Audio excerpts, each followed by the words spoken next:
The holiday season is a chance to celebrate ancient customs in our own unique and memorable ways. And downtown Chandler boasts its own memorable expression of the season in a 35-foot tumbleweed tree, a tradition more than 50 years old. So let's learn just what it takes for city employees to grow a Chandler icon each year.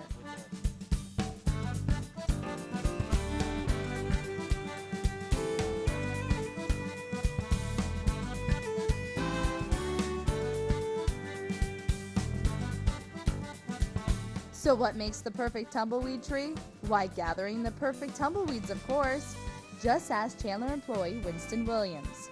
This is probably our standard size we get. It'll range from, waist high depending on the person, but it's nice and fluffy. It's nice filled.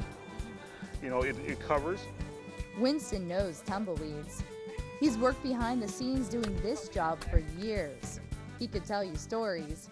He says one is hard to forget. A long time ago, I was in culvert like over on the other side here, and I went down there to take a look at some tumbleweeds, and I met up with a snake.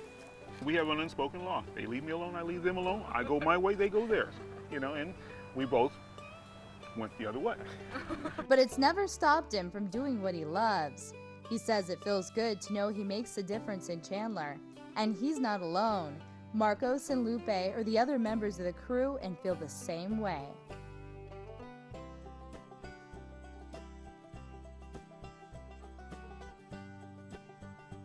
The trio called themselves the Tumbleweed Hunters. At first, their name was just a joke, but every year the title becomes more accurate because of Chandler's explosive growth has made tumbleweeds tougher to find. That's the whole problem we have. We used to have many out by the old dump, but now it's all houses. They were building houses on most of their land. They had some of it open. We had tumbleweeds. And so now as Chandler builds out, they're becoming just it's hard to find anymore. Once they're found, they need to be picked. It's tough. They have to search, slice, and stack nearly 2,000 tumbleweeds in this 12-foot trailer. Starting early each morning, it takes a solid 40-hour work week. But each year, again and again, the tumbleweed hunters strike gold, making for another bright year. If everything goes right, we should be able to get just about almost all the tumbleweeds that we need for that tree here. For the tumbleweed hunters, the work may be difficult, but the payoff is magical. Because I take my daughters to the Christmas tree lighting, and I tell them that I helped them build that tree, and they get real happy with that. I'm so happy that doing something for my city. Yeah, and especially for the people, for all my neighbors.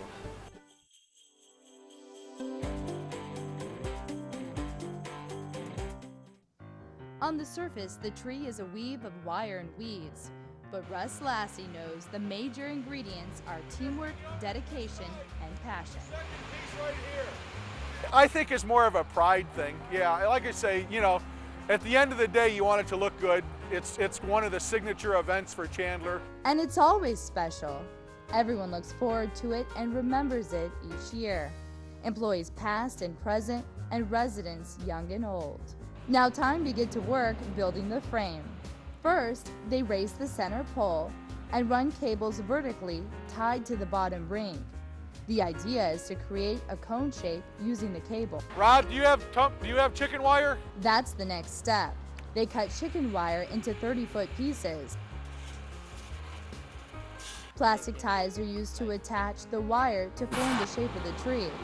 Mora Munguia shows off his skills. We tie the chicken wire to the cables and make the shape of the tree. We got this frame on the bottom. Time to take out the tumbleweeds. Step 4 would be tying off tumbleweeds with baling wire, and step 5 would be starting to tie the tumbleweeds to the frame, to the chicken wire. Looking more like hazmat techs than a parks crew, the guys attach the weeds to the frame. With construction nearly completed, confidence is high, but Russ is still stressing. I want the tree to look really nice I don't want it to rain, and I don't want anybody to burn it down. I'm happy. Those three things. The tree itself was started, it was an idea of a Chandler resident whose name was Earl Barnum, and he was originally from Indiana, and he saw trees that were made back there out of like pine branches. So he came here and came up with the idea of doing a tree out of tumbleweed. And my father-in-law, Mr. Colley, Linford Colley, who was in charge of the city public works department, he went by and saw a tumbleweed tree in Barnum's yard. So I wouldn't ask him if he didn't think he could run a big tree, and he said, well, I can't put up a big one, but find somebody who would do it. And so I guess Bert Lewis talked Jim Vincent into, hey, Kiwanis could do it. This tree actually got started in 1957, and it's always been downtown, located across from the San Marcos Hotel. It's been moved different places within the park, but it's always been in the same general area. And we didn't know anything about it, so Barnum had to lead us all along what to do. And we got the APS to dig a hole and put a pole in. And we got Bob Johnson, after we got the tumbleweeds up, they agreed to paint it. We'd furnish the paint, but he'd paint it, which he did. And we had to put on the lights. We had to get the tumbleweeds. Of course, we didn't have to go as far then as we do today. Well, I put the lights on. I had a ladder up to the top, and I was up there attaching the lights to the top of the pole. We did that 2 years, and then I guess the city decided to take it over because it was getting too much for us. The tumbleweed tree is pretty unique in that it's taking something from the natural environment, the natural desert environment around Chandler, and kind of creating a thing of beauty from it. But he was really unique in those kind of things. He had a mind that could utilize the very simplest thing and make it into a beautiful thing. In 1957, when they had the first lighting of the Christmas tree, it was at the end of November. And of course, everybody was excited because this was a brand new thing and probably a little unsure of how it would look exactly. But they actually had a community sing, they called it, around the Christmas tree. So the kids from Chandler High School, as well as people from the community, came together and they sang Christmas carols around the tree, which in the late 1950s would be something that you would kind of traditionally see. And they also had decorations that included these giant candles, and around the candles were these little cardboard cutout choir boys. And they were colored red, and then they had lights that shone on it and stuff like that. And we actually have some photographs of that original tree with those original decorations.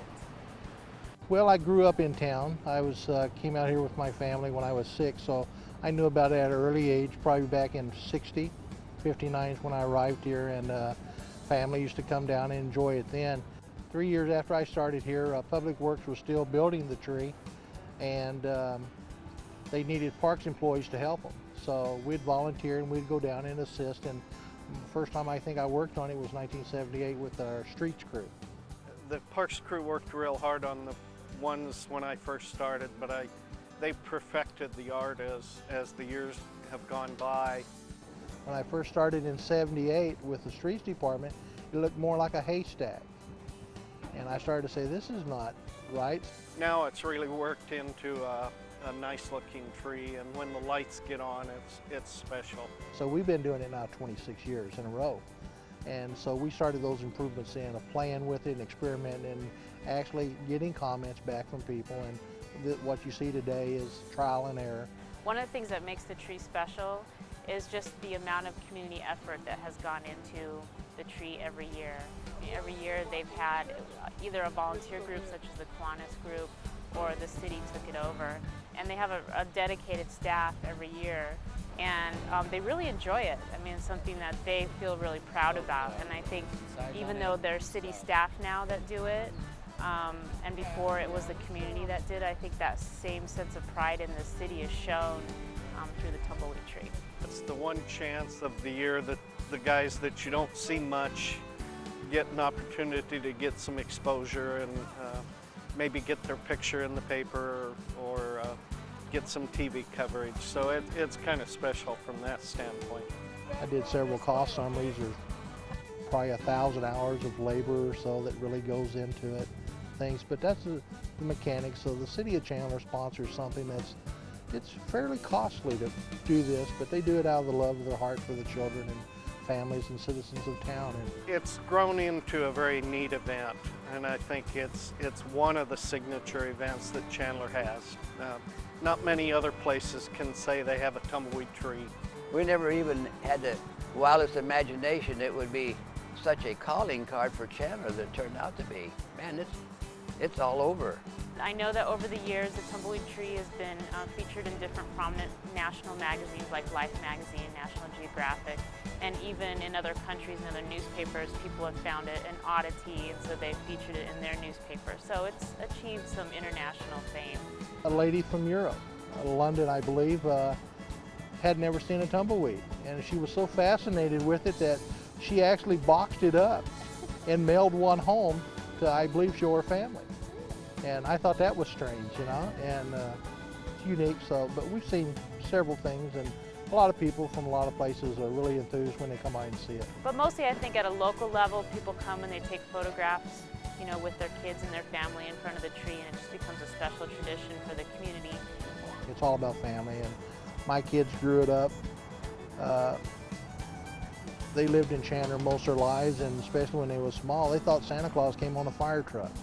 It's a traditional thing, and the fire department always lent one of the fire units to come down in Santa Claus, you know, so it's kind of that small home atmosphere, you know, back, and you grow out of it. Today, my children still miss seeing Santa arrive on a fire truck, and they're 30 years, between 20 and 30 years old. To us, you know, the first few times that we went, it was the same. It was like seeing the ocean for the first time.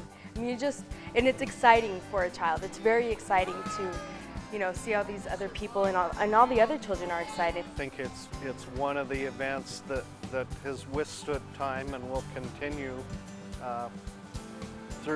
throughout, just like the Macy's Parade. I think the Chandler Tumbleweed Tree will be right there in another 50 years.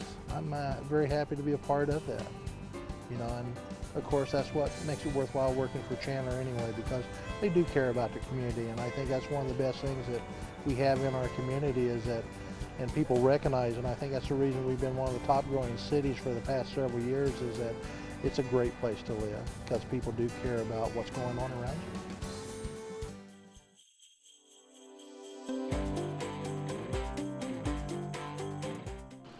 With the frame done, tumbleweeds attached, it's time to paint. But it's no joyride. The crew is lifted close to 40 feet in the air, hooked to a harness inside a basket. Hours are spent spraying the tree to make it look picture perfect. The traditional recipe for the tree is a silver paint, silver glitter combination. 25 gallons of white and silver paint, 20 gallons of fire retardant, and dusted with 65 pounds of silver glitter. The one exception to this rule was 2006, when the tumbleweed tree, dressed in gold, celebrated 50 years of Chandler's holiday icon. Try and do the west side of the tree or the northwest side of the tree, and it will come around to the north. More white paint, that's really thin. But regardless of the challenge, the group takes pride in the job they do. You know, you put a little pressure on yourself to do a good job, and so everybody tries real hard. It's because I'm working for the citizens, and I've worked for companies before where I was getting one person at the top, you know, very rich, but I feel that I'm enriching the lives of the people in Chandler, so to me that's important. That's why they say the finished tree is like nothing else. It's beautiful, painted, decorated, and illuminated with 1,200 lights.